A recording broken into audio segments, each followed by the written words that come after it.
I stood in front of 200 empty chairs, holding a laser pointer that suddenly felt like a confession tool. The timer on the projector said 09:00 a.m. Launch presentation core link B7.0. That title had lived in my head for 7 years, and right now the only sound in the auditorium was the dull hum of the HVAC and the rattle of a single paper cup rolling down the aisle. It wasn't supposed to be like this. There were invites, formal ones, not Slack messages. I booked the room, ordered catering, even printed name tags because I wanted it to feel real. For once. The email list included everyone from the CTO down to the intern who refilled the coffee pods. 200 people. 0 showed. I still remember the smell of the pizza boxes cooling untouched at the back of the room. The catering invoice was pinned to the screen of my phone. $846. We'll reimburse, they'd said. Sure. I opened my laptop and stared at the dashboard for RSVPs. 1 green dot. My own. The rest grayed out. No response. Then a Slack notification blinked on my screen. Hey man, didn't realize your demo was today. We've got an off-site thing you're marketing. A smiley face at the end, like a bandage on a bullet wound. I started the presentation anyway. Slide 1. The future of core infrastructure. Slide 2. 7 years of scalable integration. Slide 3.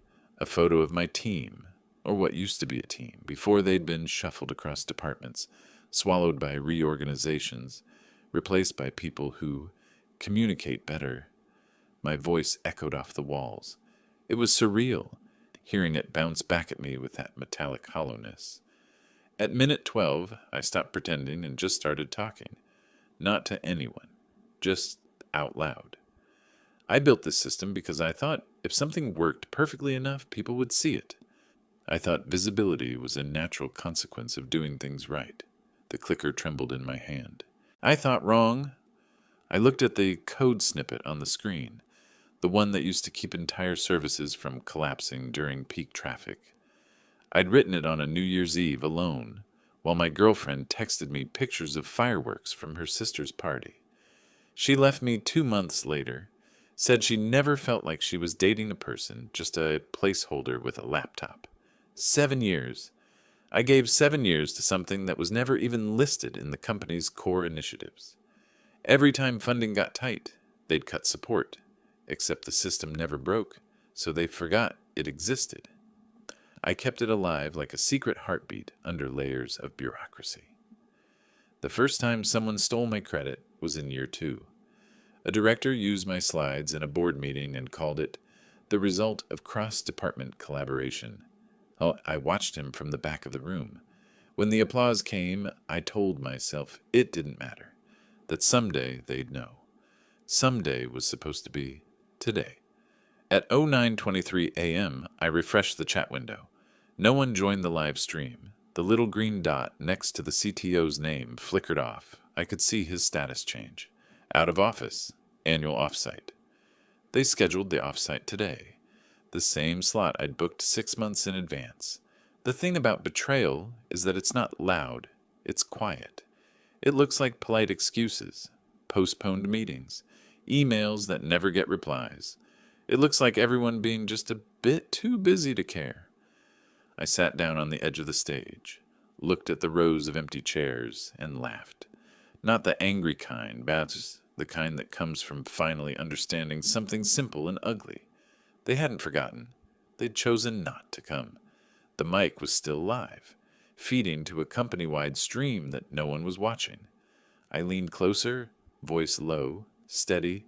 CoreLink isn't just a back-end service. It's everything you're already using. It's the spine of the product you sell. You just don't know it because I never made noise about it. My thumb hovered over the Enter key. One command line opened in the terminal. The system waited for my input, obedient as always. 7 years, I whispered, and not even one person to witness it. I hit Enter. Nothing dramatic, no explosions, no lights flickering, just a quiet reconfiguration, a shift in routing paths that no one would notice until later. The codebase registered the change.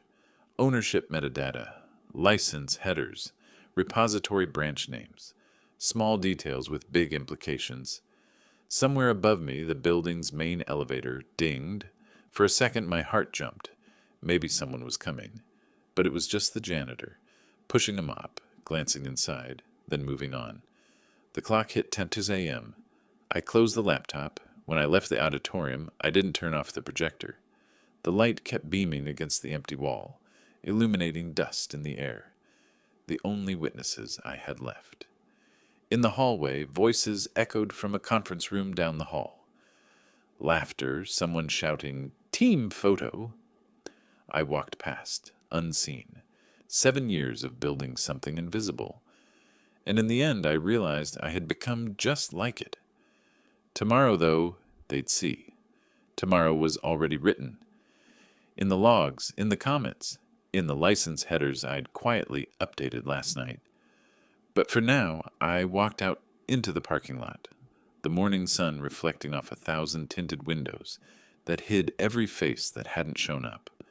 And for the first time in years, I didn't feel small. I just felt done. By the time the first email about my missed presentation landed in my inbox the next morning, I'd already deleted the recording. Not because it hurt, though it did, but because I didn't want to watch myself waiting. The message came from Lara, the product manager. "Hey, heard yesterday didn't go as planned. Let's regroup next week. Maybe fold your update into the Q4 roadmap presentation." Fold it in, like a footnote in someone else's story. 7 years of work, summarized as a bullet point under potential infrastructure improvements. I didn't reply. I just scrolled through my sent items. The paper trail of my hope. The early prototype demo, ignored. The internal pilot metrics, unread. The invite to the launch, seen by 64, clicked by 3. All still there, time-stamped, undeniable. That morning, I walked past the same glass meeting rooms where yesterday's laughter had spilled out. The walls were plastered with sticky notes, innovation sprint, vision mapping, team bonding. The people inside looked alive in that particular way office people do when they're performing aliveness. I wasn't angry yet. Anger requires energy. I was just taking inventory. Let me tell you how it started. Year 1, I was the new guy. I fixed things quietly, built trust, stayed late. People liked me because I made their problems go away. Year 2, a senior engineer named Ray started taking credit. Not maliciously at first, just lazy. "We fixed that bug last night," he'd say in stand-ups, meaning me. "We built the integration." The plural was a knife, dull but constant. Year 3, they promoted him. He gave me a mug that said, "Teamwork makes the dream work." By year 5, the VP had started using my name as an example of grit. That word again, grit. The corporate synonym for silent endurance. They loved my reliability because it meant they could forget I existed. That's the truth about most companies. They don't reward competence, they reward visibility. And I was invisible by design. I believed my work should speak for itself. I didn't realize how quiet code sounds in a meeting full of people who love the sound of their own voices. By year 6, I was maintaining half the back end alone. The official documentation had my fingerprints all over it. Commit hashes, architecture diagrams, annotations, but no one reads documentation. I remember the first time I realized they were using my work without acknowledging it. A junior dev sent me a Slack message. "Hey, do you know who built the routing layer for the new dashboard?" I typed back, "I did." Then I watched her status bubble blink for 10 seconds before she replied, "Oh, I thought it was Ray." That was the night I started saving everything. Emails, Jira logs, version histories, approval threads. I wasn't paranoid. I was preparing. You see, I'd learned something important. Companies don't stab you in the back. They just quietly stop standing behind you. The launch fiasco wasn't an accident. 2 days before my presentation, there'd been a leadership sync. The topic? Brand alignment and internal narrative. My project didn't fit the story they wanted to tell investors. It wasn't flashy enough, not customer-facing, They needed another visionary product moment, not a back-end overhaul that would make the system actually work. So they buried it. They rescheduled the offsite to overlap with my launch. Then they sent me a polite note about timeline conflicts. But what they didn't know was that I'd already built a failsafe. Months earlier, when I realized how easily they could erase me, I'd started routing small parts of our live traffic through my system. Not production critical, just analytics pipelines, invisible, unimportant. Enough to log uptime metrics, error rates, dependency calls. CoreLink v7 wasn't theoretical. It was already running, under them, around them, through them. By the time they skipped my demo, half the company's data flow was already dependent on it. They just didn't know it yet. And that's when the guilt started to fade. For years, I'd felt guilty for wanting recognition. I told myself that ego was the enemy, that true builders didn't need applause. But now, watching these same people congratulate each other for stability improvements, they didn't understand. I realized it wasn't about recognition anymore. It was about ownership. I didn't need them to clap. I just needed them to see what they owed. That week, Ray sent me a message. "Hey bro, great job on the refactor last month. We mentioned it in the strategy deck." I opened the deck. Slide 12. Proprietary routing improvements spearheaded by Ray's infrastructure group. My name wasn't there, but the diagram, the one I'd drawn by hand, annotated with my initials in the corner, was. I laughed again. Not bitterness this time, clarity, because now I knew exactly what to do. The logs were complete, the licenses updated. The internal wiki still pointed to my repositories, the ones I'd quietly relicenced under open contribution agreements, approved by legal months earlier. Every dependency they relied on was technically an open source module now, with my name in the author field. Legally, they could use it, but if they ever tried to claim it, that was another story. Friday came. An internal memo announced a strategic partnership review, code for someone's about to get blamed for the next outage. The irony? The only part of the system that hadn't failed in months was mine. I kept my head down, pushed one last comet, and left the office early. The city outside looked washed out, the glass towers reflecting the same kind of emptiness I'd seen in that auditorium.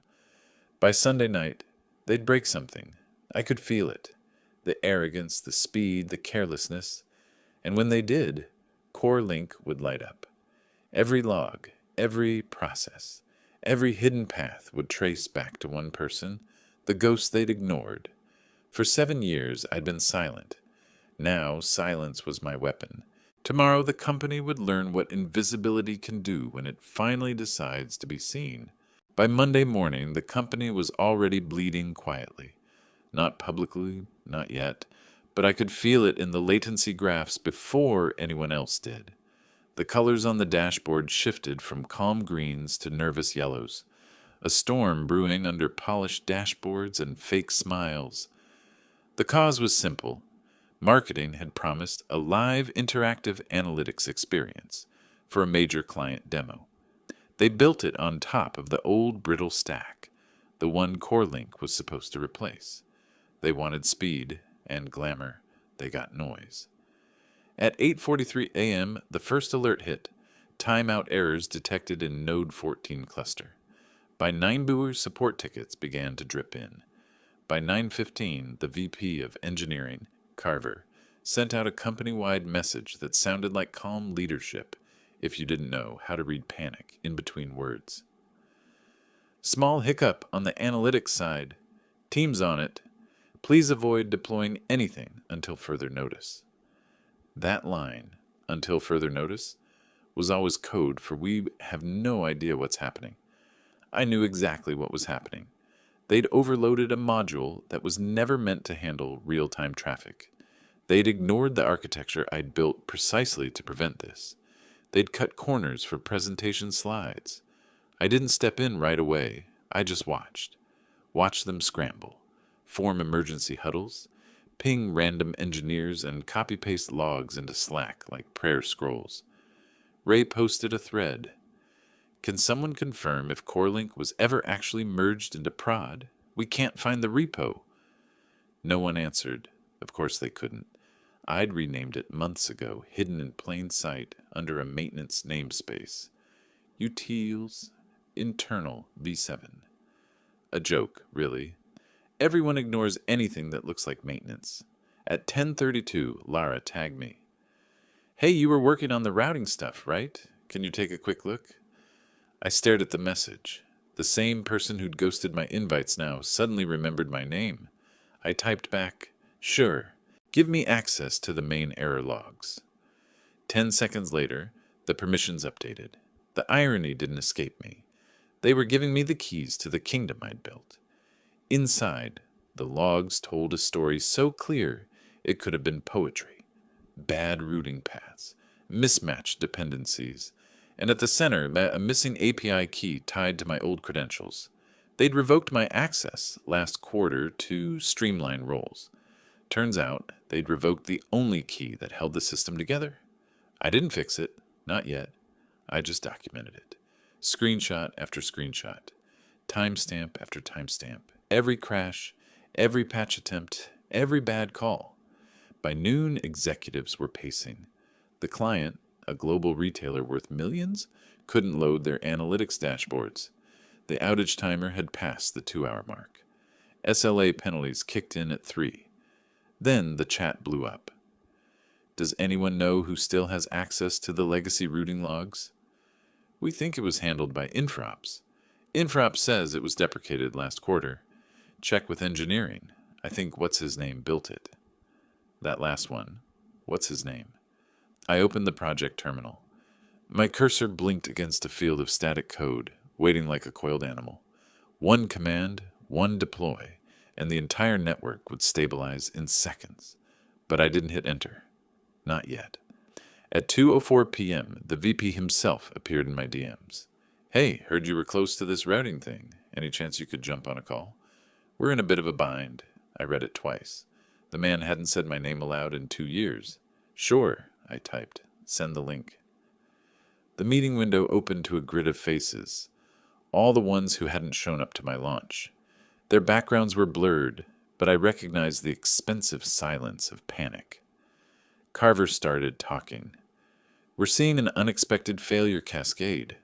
We think it might be something in the legacy core, maybe a misconfigured proxy. He said we think, like it wasn't obvious. I kept my voice even. You're routing live analytics through an outdated node cluster. It can't handle streaming data. You bypass the load balancer and the request pool's starving itself. He blinked. Okay, what do we do? I looked right into the camera. You deploy CoreLink V7, he frowned.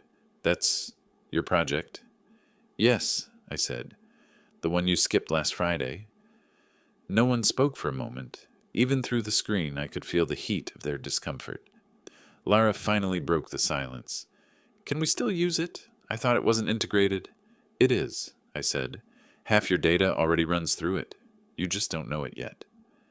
A beat of silence. Then cautiously, can you fix it? I smiled. Already did. I just haven't turned it on. Their relief was immediate and shameless. Do it, Carver said without hesitation. Whatever you need. So I did. One line. Enable CoreLink V7 full route. The system came alive like something breathing again after being underwater too long. The red alerts faded. Metrics dropped. Latency normalized. It was quiet. The kind of quiet that comes right after chaos. Thick and electric. The chat flooded with thank yous. Carver leaned toward the camera, forced a smile. You saved us, man. I looked at him, the same way he'd looked past me in meetings for years. No, I said. I saved the company. They laughed nervously, thinking it was a joke. It wasn't. That night, I stayed late. Not to monitor. The system didn't need me anymore. I was just watching the access logs. Every connection, every exec login, every request passing through CoreLink now carried my digital signature. Not my name, but my initials. Embedded deep in the metadata of the code. At 11:57 p.m., I got an email from legal. Confirming receipt of your recent infrastructure documentation. Please note, open source license headers under your name were approved last quarter. Everything looks compliant. Everything was perfectly compliant. They could never claim ownership now, not without citing me. By morning, the company's official social feed posted a victory thread. Our engineering team worked around the clock to resolve today's issue. Massive shout out to our infrastructure heroes. A collage of smiling faces. Ray, Lara, the VP, not me. I scrolled past it and smiled. Because in the back-end logs, the part no PR team ever sees, every line of code resolving that outage carried one label. Core links, author, M. Reed. Tomorrow they'd realize what that meant. Because the next system update, it required a license renewal. And that renewal came through me. For 7 years, they taught me silence. Now, silence was the loudest thing in the room. The next morning began like any other. Coffee machines hissing, keyboards clacking, the illusion of calm restored. But underneath, CoreLink was humming louder than ever. A quiet titan running everything they thought they controlled. The system had stabilized overnight, flawlessly. No crashes, no delays. Not one complaint from the client. The VP posted another triumphant thread on Slack. Excellent work, everyone. We pulled through together. Let's debrief at noon. Together. That word again. At 11:42 a.m., I received an automated email from procurement. Subject: License renewal pending. CoreLink routing layer. Author M. Reed. The line right beneath it read, expires in 24 hours. Perfect timing. I didn't need to trigger anything. The system was already built to self-check. When the renewal expired, it wouldn't crash. It would simply redirect traffic through a read-only state. No outages, no data loss, just a quiet, public message on the internal dashboard.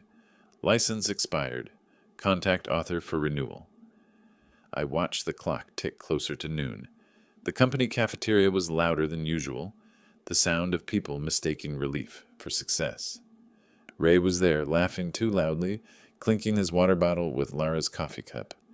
Told you we'd pull through, he said. That's what teamwork does. I walked past them toward the conference room. They didn't even notice me. Inside, the execs were already gathered for the debrief. The projector glowed blue. Carver was talking fast, rehearsed calm. We're calling it a critical response success. PR's already spun it into a case study. We'll list it as a leadership milestone. A leadership milestone. I took a seat in the corner. No one greeted me. Then the screen behind him flickered, a soft pop of white text over black. The CoreLink admin console had gone live, automatically syncing with the main display. CoreLink V7 Pro. License check. Failed system in read-only mode. Contact author for renewal. The room went silent. Carver frowned. Is this... Someone kill the feed. Lara started clicking on her laptop. It's not letting me in. I didn't move. Another line appeared. Author, M. Reed. License expired 12 Moss. Ray turned, finally seeing me. Mike, what's going on? I leaned back. Just standard compliance. The system needs to verify authorization to continue operations. Carver's voice rose an octave. Are you saying our infrastructure just belongs to you? I met his eyes. No, I'm saying it depends on me. The room buzzed with panic.